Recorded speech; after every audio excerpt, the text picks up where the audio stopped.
বিসমিল্লাহির রহমানির রহিম। আমাদের আজকে এটাকে আচ্ছা হ্যাঁ একটু একটু বাবা একটু ওই যে ইউনূস সাহেবকে দাঁড়াতে দাও, ইসলাম সাহেবকে, হ্যাঁ তুমিও থাকো। হ্যাঁ আজকে আমাদের বহু বছরের প্রতীক্ষিত এই পাথরঘাটা সেতু, এই পাথরঘাটা সেতু নিয়ে আমরা বাসাইলবাসী বহু বছর স্বপ্ন দেখছি যে কবে পাথরঘাটা সেতু আমরা করতে পারবো এবং এই দিক দিয়ে আমরা পাথরঘাটা হয়ে ওই দিক দিয়ে সোজা ঢাকার রাস্তায় চলে যেতে পারবো। এই স্বপ্ন আমাদের অনেক দিনের, আজকে সেই স্বপ্ন বাস্তবায়নের পথে আল্লাহর কাছে শুকরিয়া আদায় করি।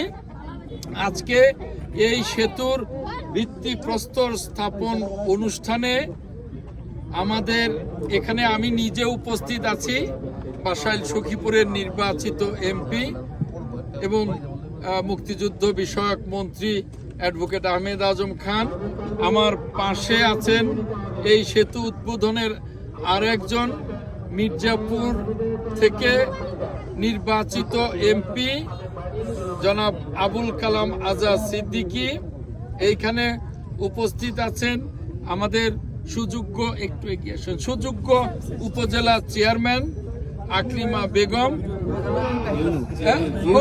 সুযোগ্য উপজেলা নির্বাহী অফিসার, ইউএনও নির্বাহী অফিসার উপজেলা প্রশাসক আমাদের আকলিমা বেগম।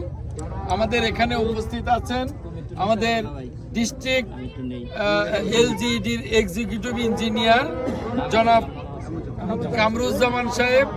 আমাদের এখানে উপস্থিত আছেন আমাদের এসিল্যান্ড সাহেব, আমাদের সার্কেল এসপি মামুন সাহেব, আমাদের উপজেলা ইঞ্জিনিয়ার সাহেব, আমাদের বাংলাদেশ সরকারের সম্মানিত উপসচিব আমার স্নেহভাজন আমিন শরীফ সুপন, আমাদের উপজেলা বিএনপির ভারপ্রাপ্ত সভাপতি মামুন আল জাহাঙ্গীর, সাধারণ সম্পাদক অ্যাডভোকেট নবু, মির্জাপুরের সেক্রেটারি আমাদের সভাপতি অ্যাডভোকেট আব্দুর রব, সেক্রেটারি খন্দকার সালাউদ্দিন আরিফ সহ আমাদের টাঙ্গাইলের নেতা, বাসাইলের কৃতি সন্তান আমাদের আবুল কাশেম সহ আমাদের অনেক নেতৃবৃন্দ, প্রশাসনিক কর্মকর্তারা এখানে উপস্থিত আছেন।